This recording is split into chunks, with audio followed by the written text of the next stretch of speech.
हर हर महादेव दोस्तों। आज की इस वीडियो में मैं आपको भगवान शिव के 12 ज्योतिर्लिंग में से छठे नंबर के ज्योतिर्लिंग भीमा शंकर ज्योतिर्लिंग की संपूर्ण जानकारी दूंगा। वीडियो में मैं आपको बताऊंगा कि आप भीमा शंकर कैसे पहुंच सकते हैं और यहां आपकी रुकने की क्या व्यवस्था रहने वाली है और भीमा शंकर ज्योतिर्लिंग के दर्शन करने की क्या प्रक्रिया रहेगी और भीमा शंकर में खाने की क्या व्यवस्था है।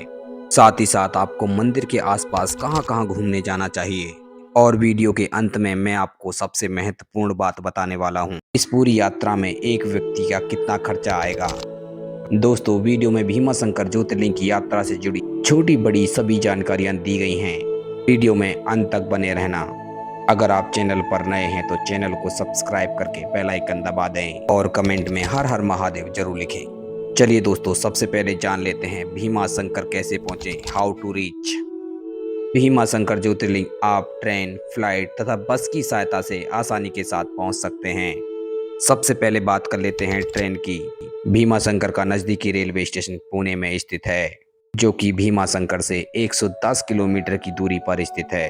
पुणे एक बड़ा शहर है। भारत के सभी बड़े शहरों से पुणे के लिए डायरेक्ट ट्रेन मिल जाएगी।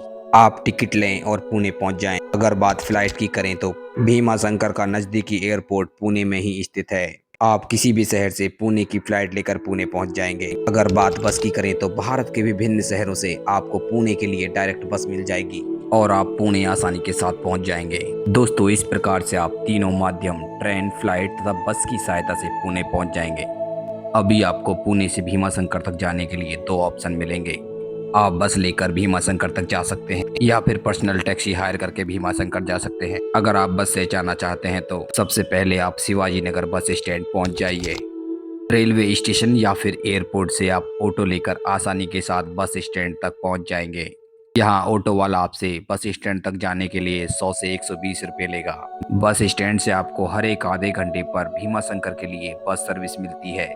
यहाँ आप बस का टिकट लें और बस में बैठ जाएं। अगर मैं यहाँ पर बस के टिकट की बात करूँ तो आपको 210 रुपये प्रति व्यक्ति देने पड़ेंगे और यह बस 4 से 5 घंटे में आपको भीमा शंकर उतार देगी। पुणे बस स्टैंड के बाहर से आपको कुछ प्राइवेट बस भी मिल जाएंगी।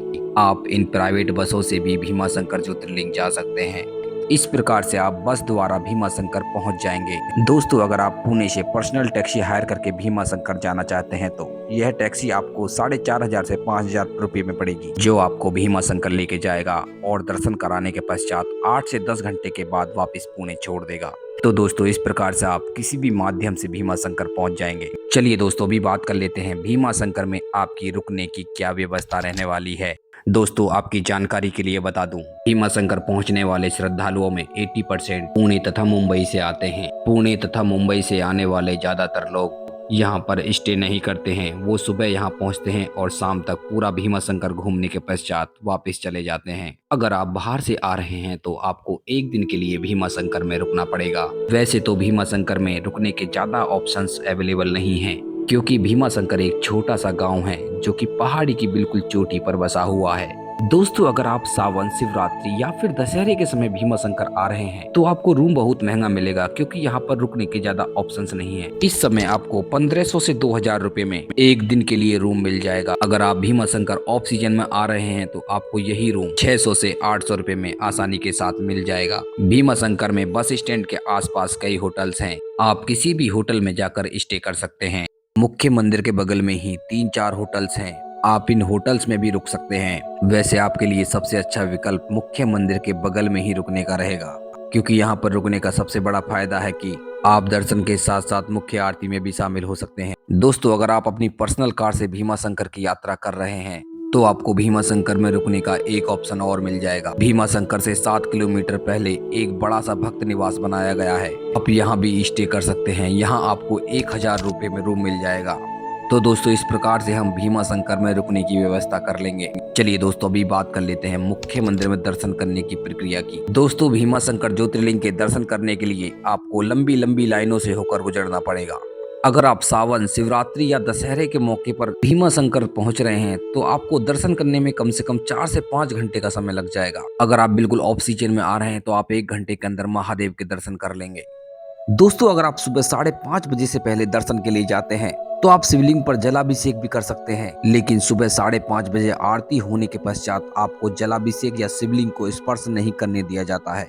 इसलिए आप आरती से पहले महादेव के दर्शन के लिए पहुंचे तथा शिवलिंग पर जलाभिषेक करें और आरती में सम्मिलित हो जाएं। इस प्रकार से आपको महादेव के अच्छे से दर्शन करने को मिलेंगे और सुबह सुबह मंदिर के अंदर भीड़ भी बहुत कम रहती है। तो दोस्तों इस प्रकार से हम महादेव के दर्शन कर लेंगे। अभी बात कर लेते हैं भीमा शंकर में खाने पीने की व्यवस्था की। दोस्तों भीमा शंकर में खाने के बहुत कम ऑप्शन उपलब्ध हैं। यहाँ पर मंदिर के आसपास तथा भीमा शंकर के बाजार में 3-4 छोटे छोटे रेस्टोरेंट हैं। यहाँ आप 120 रुपए में भरपेट भोजन कर सकते हैं। तो दोस्तों इस प्रकार से आप भीमा शंकर में भोजन की व्यवस्था कर लेंगे। भीमा शंकर में अभी तक एक भी बड़ा होटल या रेस्टोरेंट उपलब्ध नहीं है। चलिए दोस्तों अभी हम बात कर लेते हैं भीमा शंकर में हमें कहां कहां जाना चाहिए। पहले नंबर पर आता है गुप्त भीमा शंकर। गुप्त भीमा शंकर मुख्य मंदिर से 2.5 किलोमीटर की दूरी पर घने जंगलों के बीच स्थित है। यहाँ आपको 2.5 किलोमीटर पैदल चल के जाना होगा और फिर 2.5 किलोमीटर पैदल चल के आना होगा। दोस्तों गुप्त भीमा शंकर से ही भीमा नदी का उद्गम होता है। यह स्थान पूरा प्राकृतिक दृश्यों से भरा हुआ है। इस स्थान पर आपको पवित्र भीमा नदी में स्नान करने का सौभाग्य भी प्राप्त होगा। आपको भीमा शंकर की पवित्र यात्रा के दौरान इस स्थान पर जरूर जाना चाहिए। दूसरे नंबर पर आता है बॉम्बे पॉइंट। बॉम्बे पॉइंट भीमा शंकर के बाजार के पीछे की ओर स्थित है। जैसे ही आप मंदिर से सीढ़ी चढ़कर ऊपर आएंगे तो सामने से बॉम्बे पॉइंट के लिए रास्ता जाता है।